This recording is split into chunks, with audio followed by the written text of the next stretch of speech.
Hola, hola, estamos en un nuevo episodio de Iluminadamente, avanzando día a día, encontrándonos más con nosotros mismos, dándole más luz a nuestras mentes, dándole más claridad a nuestra existencia, que ese es el fin último de este podcast.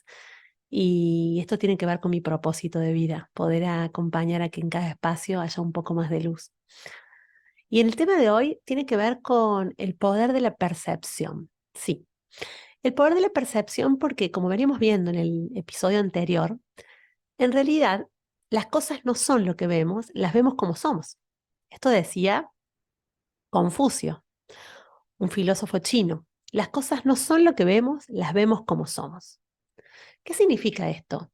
Que nosotros cometemos el error de creer que cuando estamos mirando algo, estamos mirando la realidad.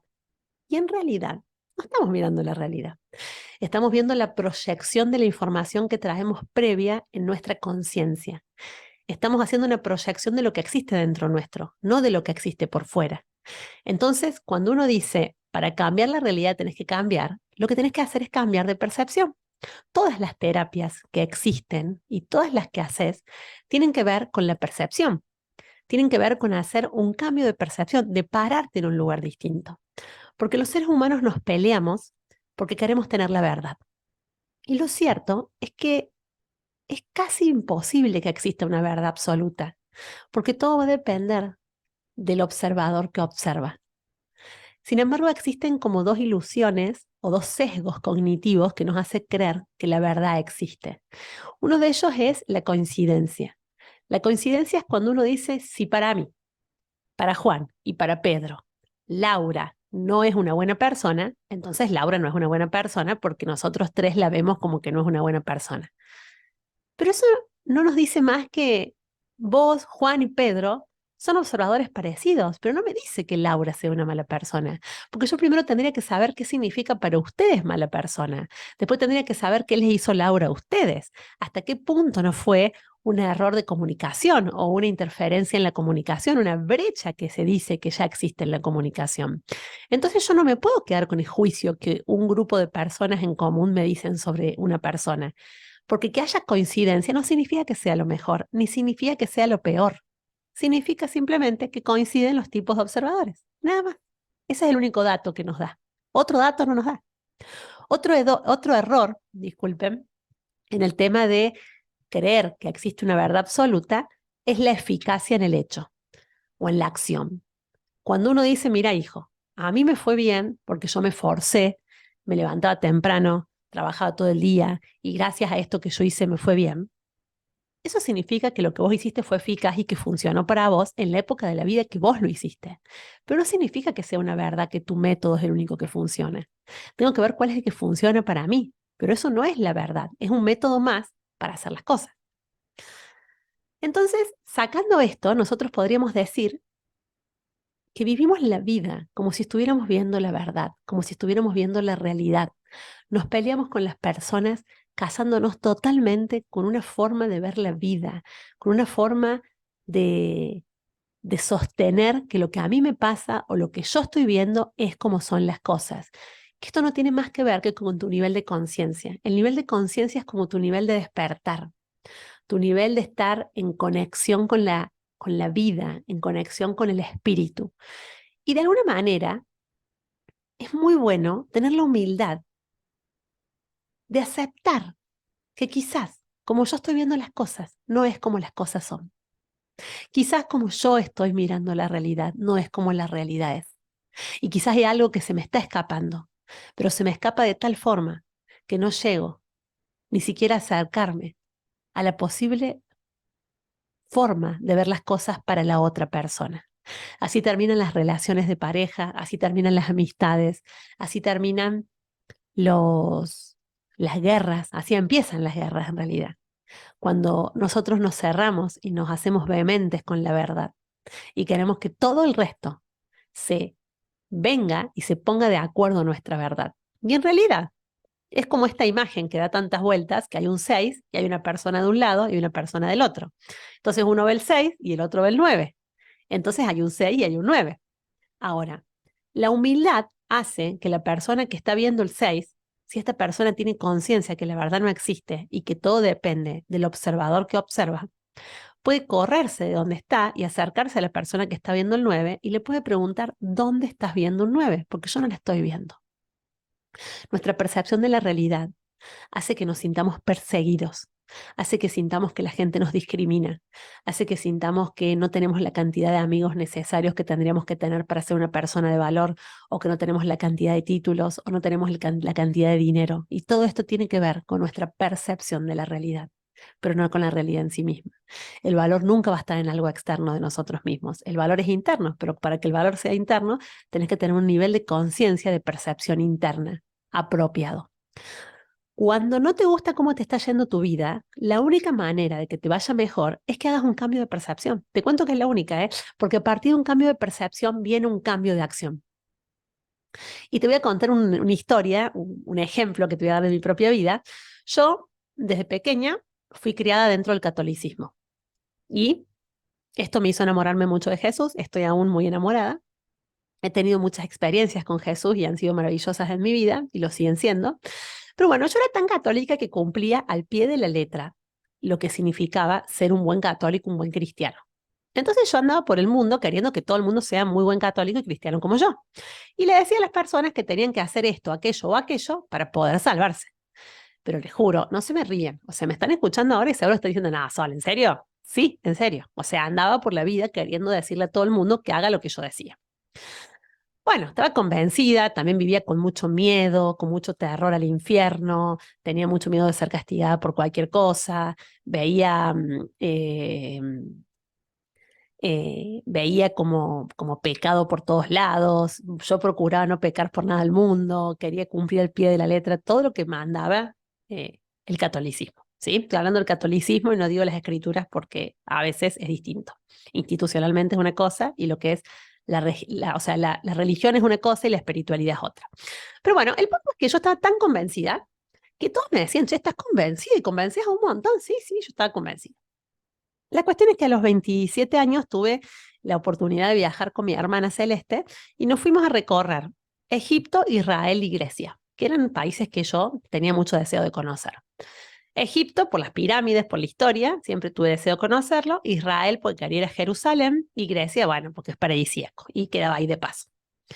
La cuestión es que cuando llegué a Egipto, no podía creerlo. Tuve un choque de cultura.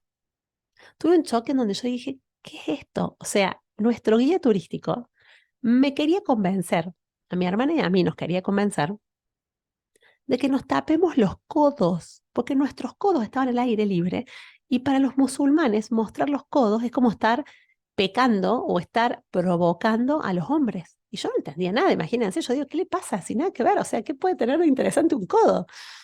Y entonces él me regaló un montón de libros y me dijo que por favor yo tenía que salvarme, que estaba de short, que estaba de remera y que todo eso era pecado y que yo tenía que taparme el cabello también. Y yo ahí empecé a ver y dije, está convencido. Y después íbamos a la playa y las mujeres musulmanas se metían al mar vestidas enteras tapadas con burka. Y se metían así, charlaban con nosotros y nos decían, qué raro que ustedes anden así vestidas cuando no corresponde. Y a mí me apasionaba verlo al guía turístico que nos quería convencer que por favor nos convirtamos a ser musulmanas.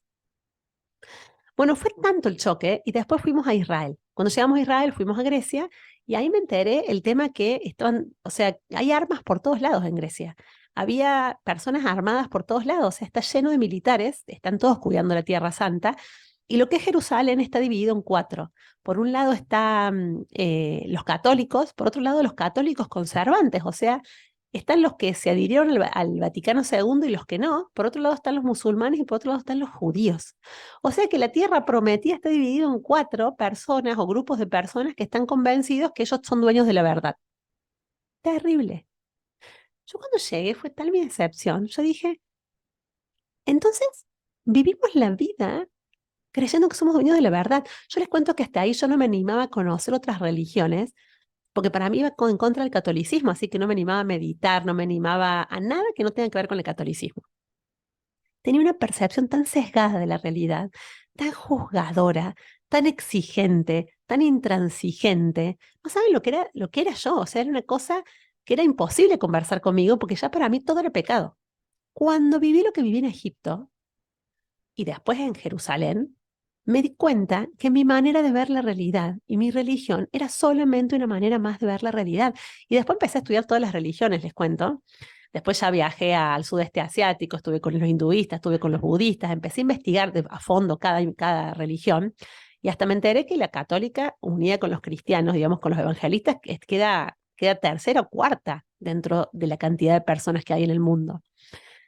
Entonces yo dije, claro, o sea, yo ya sé que por cantidad no significa que haya una verdad, o sea que por más que sean más los musulmanes, los hinduistas, los budistas, no significa que tengan la religión verdadera, porque no hay una religión verdadera. En realidad cada uno encuentra con qué simpatiza, qué le hace mejor a su alma y así expresa su espiritualidad.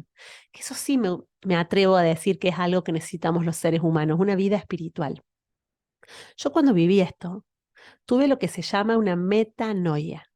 Metanoia significa cambio de mente. En las religiones cuando te bautizan, dicen que es una metanoia. Cuando Jesús bautizaba, cuando Juan bautizaba, era a partir de una metanoia. Esta metanoia a mí me hizo mirar a los seres humanos con mucho amor y empecé a cumplir realmente desde los fondos de mi corazón, y procuro hacerlo todos los días, lo que Jesús dijo: les traigo un mandamiento nuevo, ámense los unos a los otros como yo los he amado. Es el único mandamiento, el amor. Van a ser juzgados en el amor. Si es que somos juzgados, yo ya hasta dudo de eso. Pero el amor es todo, cualquiera sea de la religión que lo quieras expresar. Entonces todo dependía de mi percepción. Yo empecé a ser más amorosa. Me animé a meditar, me animé a hacer tai chi, me animé a hacer reiki, me animé a hacer un montón de cosas que antes no me animaba.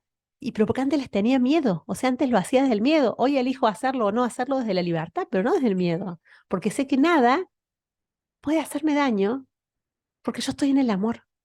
Es decir, nada externo puede dañar mi corazón si yo estoy en el amor, si yo soy dueña de mi corazón y dueña de mis pensamientos. Esto ya lo decían los filósofos griegos. La percepción es incluso, existe y es anterior a la realidad. La percepción es anterior a la realidad porque la precede. La percepción es meramente la realidad filtrada a través del prisma de tu alma. La percepción es demostrablemente un proceso activo más que pasivo y construye en lugar de registrar la realidad. La percepción construye la realidad, no registra la realidad, porque algo está, estamos todos viendo lo mismo, pareciera ser lo mismo, estamos todos viendo una botella, por ejemplo, pero cada uno ve la botella que hay en su mente, cada uno ve la botella que hay en su cabeza, en su forma de ver la realidad. Ahora te das cuenta que podés estar peleando con una amiga, con un amigo, y puede ser porque no están acercándose a aceptar que ninguno tiene la verdad. Claro que depende de un gran alto grado de humildad de los dos, porque si uno solo tiene la humildad de decir, che, me puedo estar equivocando, y el otro dice, viste, yo tenía verdad. No, ya no funciona la conversación. No se trata de eso. Se trata de acercarnos un poco a lo que el otro está viendo, al prisma con el que el otro mira, a la mirada que le pone el otro, que es una mirada que quizás yo no estoy viendo y que es maravilloso porque si hago una apertura a esta mirada, veo el mundo de otra manera. El mundo fue mucho más grande después que yo hice ese viaje. El ser humano fue mucho más amado después que yo hice ese viaje. El universo fue más maravilloso porque empecé a ver la bondad, quiero decir, la bondad y el amor en cada cosa y la compasión en mí y la compasión en los otros por esta sol tan estricta que había existido hasta esos 27 años. Quiero invitarte a que si estás pasando un problema, que si estás teniendo conflictos de repente con las mamás del colegio de tu hija, con tus amigos, con tus compañeros de trabajo, porque te caen mal, porque te sentís que se burlan de vos, porque sentís que te atacan, intenta cambiar la percepción. Si cambias la percepción, te aseguro que vas a cambiar la realidad. Si empezás a mandarles amor a tus compañeros de trabajo, a las mamás del jardín, a tus amigos, a tu pareja, las cosas van a cambiar. Tu interés siempre tiene que ser resolver la situación, pero resolverla desde tu percepción. No que la situación cambie en sí, porque la situación solo va a cambiar el día que tú cambies tu percepción. Te deseo mucho amor, mucha luz y mucha capacidad de animarte a cambiar la percepción, aunque te dé miedo. Que te animes a ver el mundo de otra manera, aunque te saque de tus lugares de seguridad. que te animes a encontrarte contigo y con un nuevo mundo de posibilidades segundo a segundo y que puedas responder a la pregunta, ¿de qué otra manera puedo ver esto que está sucediendo? Te dejo besos y nos vemos en el próximo episodio.